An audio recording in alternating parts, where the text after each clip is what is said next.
அவ செய்யறதுதான் சரி. அது மட்டும் இல்ல, அந்த தாலிய கூட மாமா வாங்கி கொடுத்துதான் நான் கட்டினேன். எங்க அக்கா நீ பூவும் பொட்டுமா தீர்க்க சுமங்கலியா இருக்கணும்க்கா.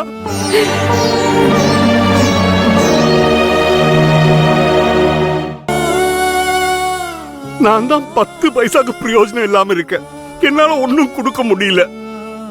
நீ கொடுக்கறதுல எனக்கு சந்தோஷம் தான். ரங்கு கொடுத்துரு.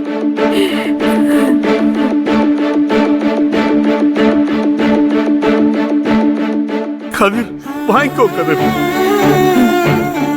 உன்னை கட்டின இத்தனை வருஷத்துல இன்னைக்கு தயா நீ புருஷன் மாதிரி பேசியிருக்க.